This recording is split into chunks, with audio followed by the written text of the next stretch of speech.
CSC की कोशिश हमेशा रहती है कि ऐसी सुविधाएं हम अपने प्लेटफॉर्म से जोड़ें जो ना सिर्फ लोगों की जीवन में सुधार लाएं, बल्कि उन्हें डिजिटल रूप से उनकी जिंदगी में कहीं ना कहीं डिजिटल की जो कमी रह गई है, डिजिटल चीजों की सुविधाओं की, उन्हें भी उनसे मुहैया करवाएं।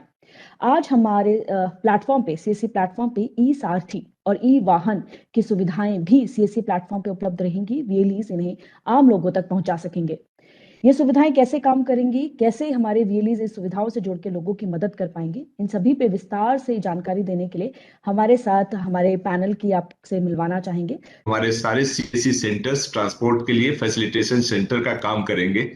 ये काफी अच्छा स्टेप था। अब हमारे सारे वीएलई भाई बहन चाहे तो रिक्वायर्ड इंफ्रास्ट्रक्चर बना कर करके स्टेट के साथ काम कर करके ट्रांसपोर्ट से रिलेटेड जितनी जरूरतें हैं सिटीजन्स की, नागरिकों की, उसके लिए वो फैसिलिटेशन सेंटर का काम करवा सकते।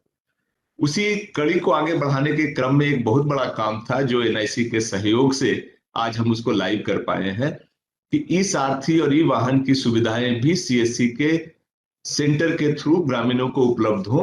चाहे उसमें ड्राइविंग लाइसेंस अप्लाई करना हो या गाड़ी का एनओसी लेना हो या अभी के एप्लीकेशन का स्टेटस देखना हो, उसके लिए हमें इंटीग्रेट करने की जरूरत थी। अब जबकि यहाँ से सेंट्रली इंटीग्रेट हो गया है विथ स्टेट्स परमिशंस, हम हर स्टेट में इसको रोल आउट कर सकते हैं। कुछ स्टेट्स में तो ये सिस्टम ऑलरेडी रोल्ड आउट था जहां हम ये सर्विसेज देते हैं थे, बट अब सारे स्टेट्स में कर पाएंगे। इससे हमारे सारे वीएलई भाई बहनों को जो 4.5 लाख देश के विभिन्न जगहों से ऑपरेट करते हैं, उनको, उनके आस पड़ोस के लोगों को ये सुविधा देने में आसानी होगी, उनकी समस्याएं समझने में आसानी होगी। और हम आशा करते हैं कि इसके चलते इन सुविधाओं का यूज करने वालों की भी संख्या बढ़ेगी, फुटफॉल्स बढ़ेंगे और ये एक विन विन सिचुएशन है सबके लिए, सिटीजन्स के लिए, सीएससी के लिए, गवर्नमेंट के लिए। तो एक बार फिर हम सबको धन्यवाद देते हैं, खास करके मिनिस्ट्री के लिए जिन्होंने पूरा सपोर्ट किया, और आशा करते हैं कि इससे वीएलईज का वो नेटवर्क और स्ट्रांग होगा और वो सोसाइटी की जो अपनी सर्विसेज देते हैं वो और ज्यादा उसको एक्सपैंड कर पाएंगे। मेरा सारे वीएलई भाई बहनों से रिक्वेस्ट ये रहेगा कि इसको ज्यादा से ज्यादा यूज करें, समझ लें, जरूरत पड़े तो डिस्ट्रिक्ट मैनेजर से बात कर लें, हमारे सिस्टम में बात कर लें, यूट्यूब से भी हम इसकी पब्लिसिटी की कोशिश करेंगे। तो कर करके इसकी जानकारी लेकर करके इसका लाभ खुद भी उठाएं और अपने आसपास के लोगों को भी दें। So it's a major step forward in the direction of making life easy for the citizens. So I thank Ministry and welcome this step, and I hope this will be a milestone in expanding the government services to far-flung area. Thank you. देखिए, देश में करीब 30 करोड़ के करीब vehicles हैं, 30 करोड़ के करीब, very large number. इतना बड़ा हमारा क्लाइंट बेस है और सबको कुछ ना कुछ मदद चाहिए, सबको कुछ ना कुछ हेल्प चाहिए in order to try and access the various regulatory and otherwise norm which are prescribed by government. तो उन सबको सपोर्ट करने के लिए कॉमन सर्विस सेंटर, क्योंकि अभी हम हर पंचायत में, हर गांव में कोशिश कर रहे हैं, 4.5 लाख के करीब है लोगों के घर के पास हैं, they can go to the visit to the centre.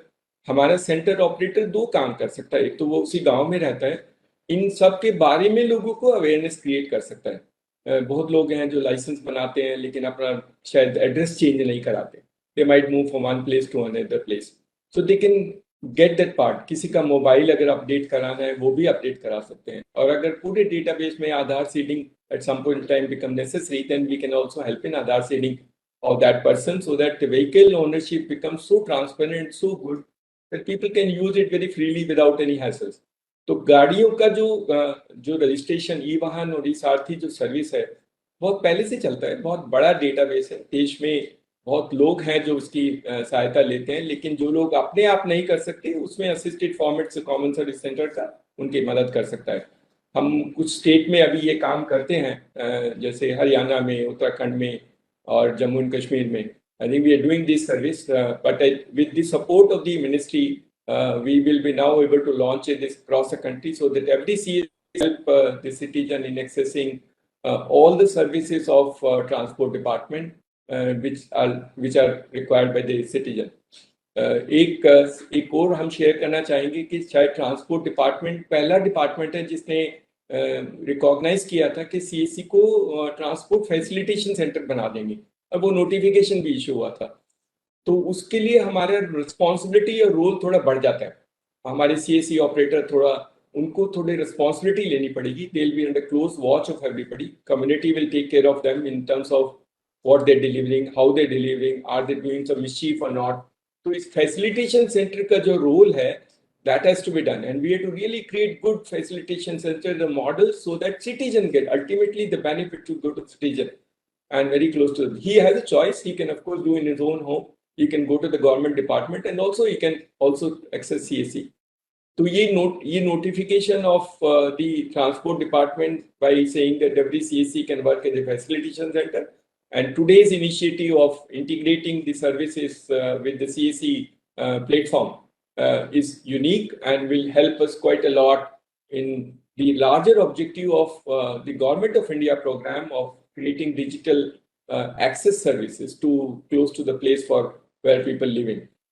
Government of India में सभी डिपार्टमेंट, सारी मिनिस्ट्री, सेंट्रल मिनिस्ट्री की सर्विसेज अभी ज़्यादातर हमारे CSC से इंटीग्रेटेड हैं, और उनका पर्पज और उद्देश्य एक ही है कि गांव में रहने वाले लोग, उनको कुछ परेशानी ना हो. How do we simplify life of people by using digital tools and technology.